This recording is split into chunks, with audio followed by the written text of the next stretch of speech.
Hey, salut, c'est Robin pour un tout nouvel épisode du podcast.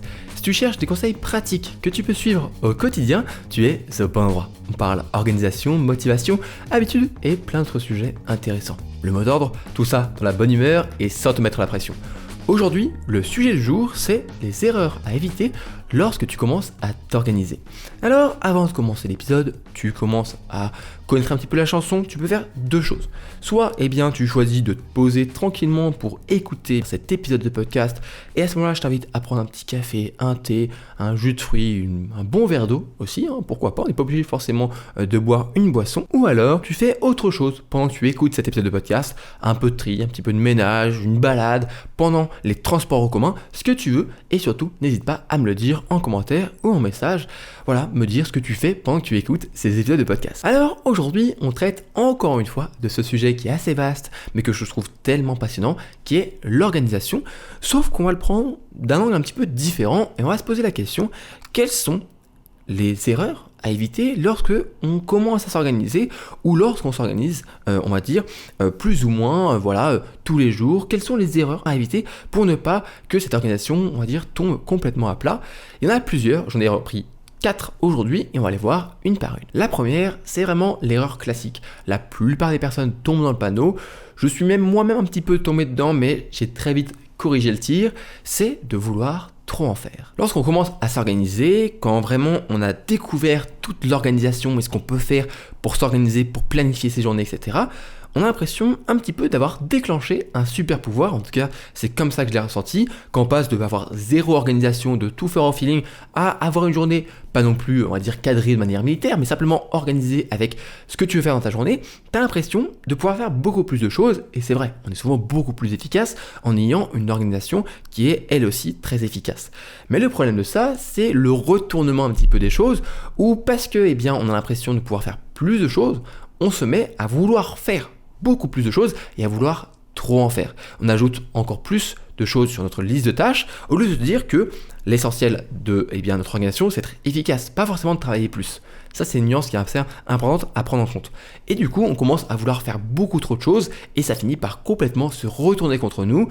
C'est là qu'on peut avoir, alors qu'on est une personne organisée et productive, des problèmes de surmenage, de burn-out, de dépassement, parce que vraiment, on a dépassé les limites de notre corps, notre santé, etc. Donc, il faut à ce moment-là revenir en arrière. Ce problème, il vient en fait de notre comparaison avec les personnes qui sont hyper productives. Tu sais, on a tous des personnes qu'on voit sur les réseaux sociaux, etc., faire plein de choses en même temps, plein de projets, etc.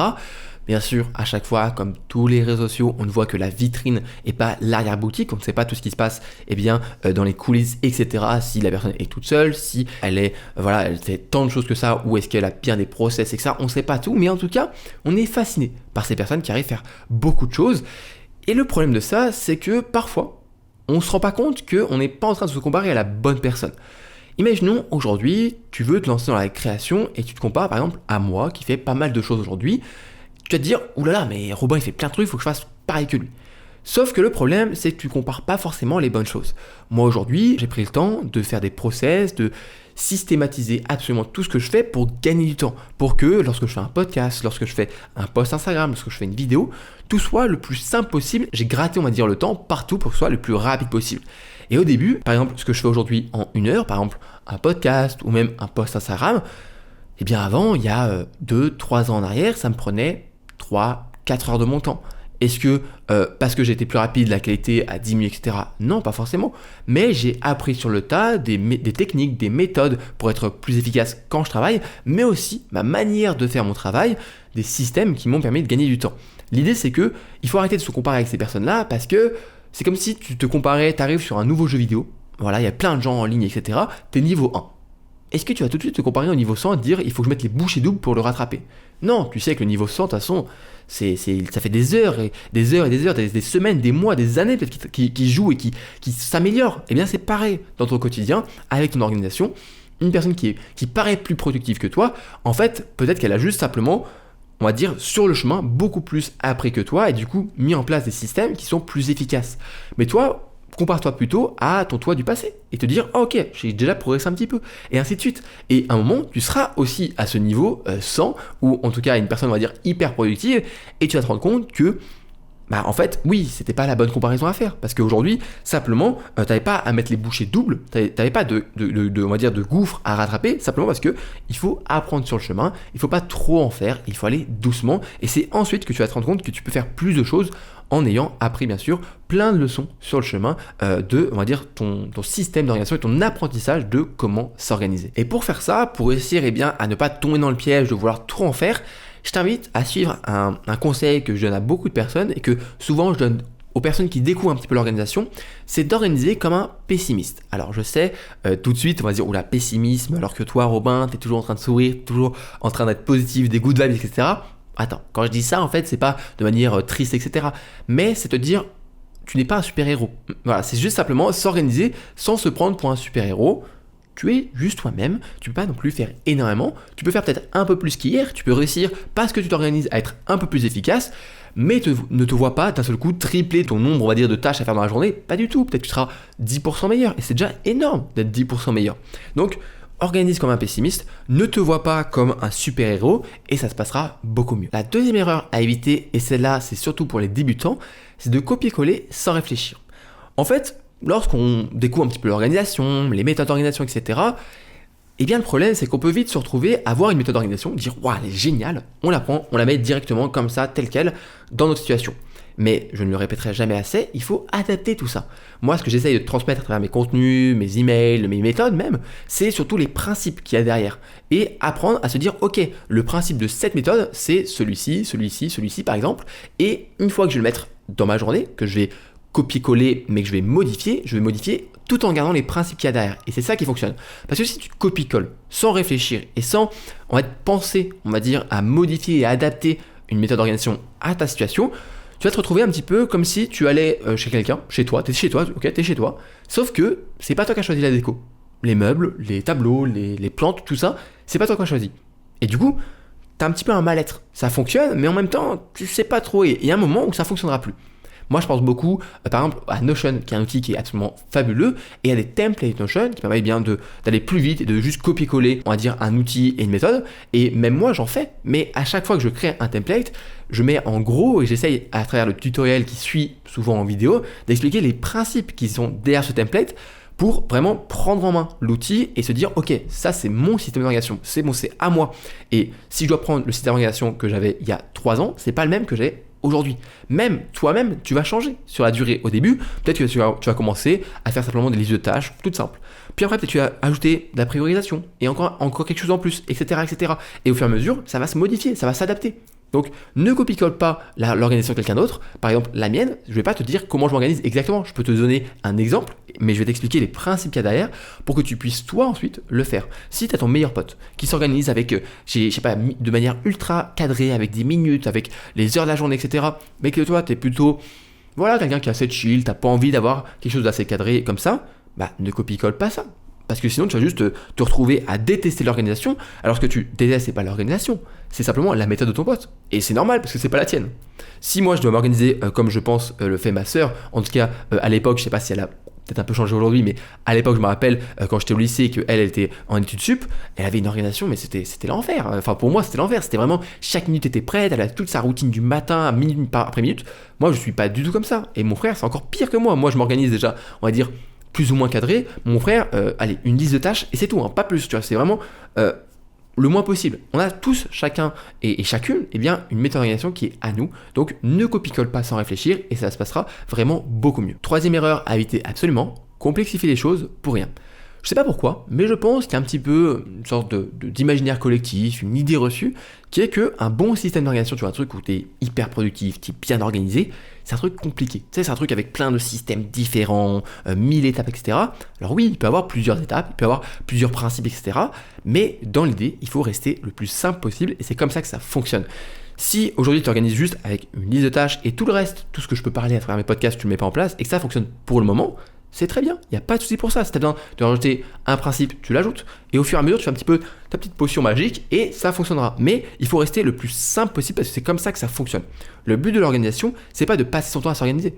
C'est de travailler, d'être plus efficace dans tes projets pour avoir du temps, pour faire autre chose, pour avancer sur d'autres projets ou pour consacrer ce temps sur ce qui compte pour toi. Je sais pas, passer du temps en famille, aller te balader dehors, faire du sport, etc. Voilà. Ça sert à ça, l'organisation. Ça sert pas juste à faire des beaux plannings Excel ou des templates Notion où tu as toute ton organisation. Non, ça sert à avancer sur tes projets et un petit peu à cocher les cases et te dire ok, je suis en train de progresser, je suis en train d'avancer.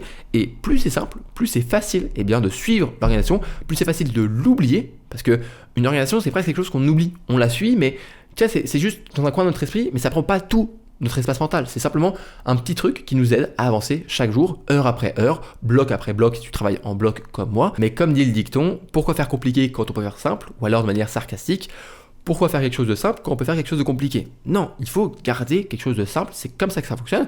Et pour ça, je t'invite à suivre deux choses. La première, c'est que lorsque tu fais un choix sur ton système d'organisation, par exemple, tu veux ajouter un outil, ajouter un principe, quelque chose, est-ce que ça va simplifier les choses et vraiment rendre les choses plus fluides ou plus puissants, on va dire, ou alors est-ce que ça va complexifier les choses pour rien? Si ça complexifie les choses pour rien, tu oublies.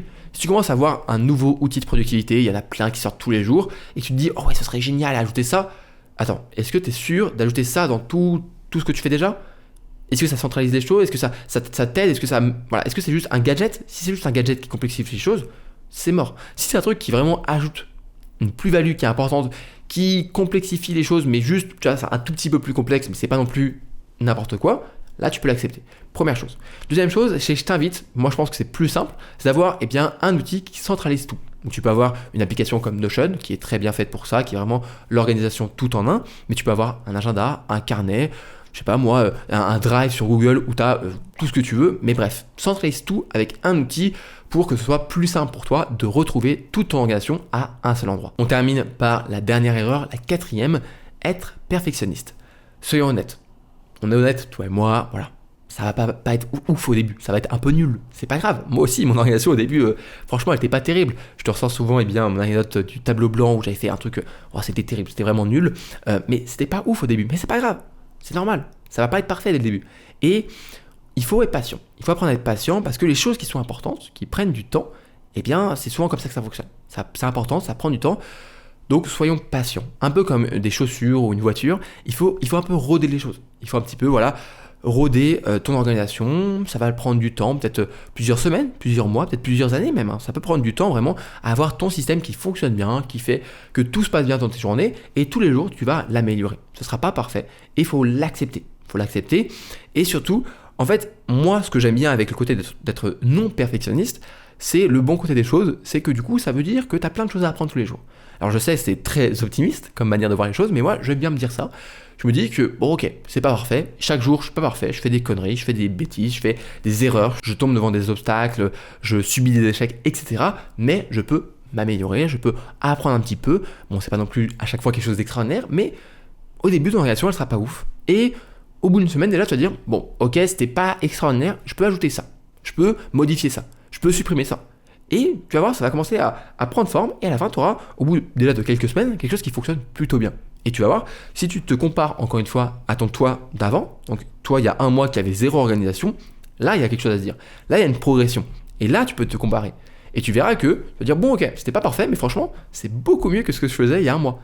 Et ainsi de suite, ainsi de suite, ainsi de suite. Quand je repense à ce que je faisais il y a 2-3 ans en arrière, ça fonctionnait. C'était pas ouf, c'était pas parfait. Mais depuis le temps, je me suis amélioré, ça fonctionne de plus en plus, de mieux en mieux, et j'ajoute, je modifie, je supprime des choses chaque semaine, chaque mois, de nouvelles petites fonctionnalités, des choses que je me dis, ah ça je pensais que c'était utile, je mettais en test pendant un mois, en fait ça me sert à rien, je dégage, j'ajoute une nouvelle chose, je me dis, ah peut-être que je peux essayer de faire ça, ça peut m'aider, ok je teste, ah oui, c'est bien.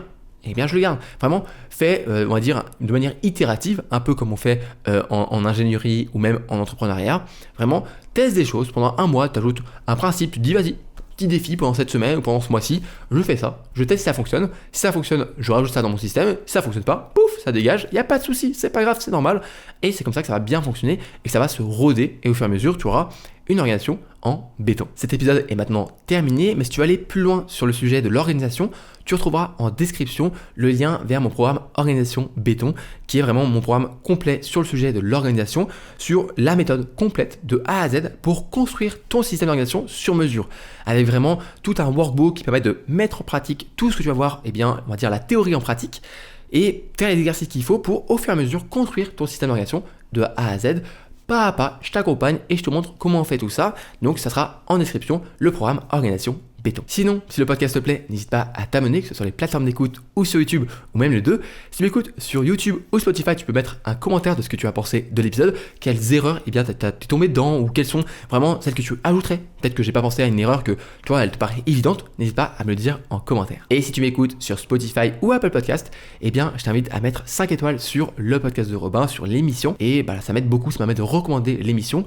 Pour faire ça, il faut sur Spotify aller sur l'émission, donc pas l'épisode, mais l'émission.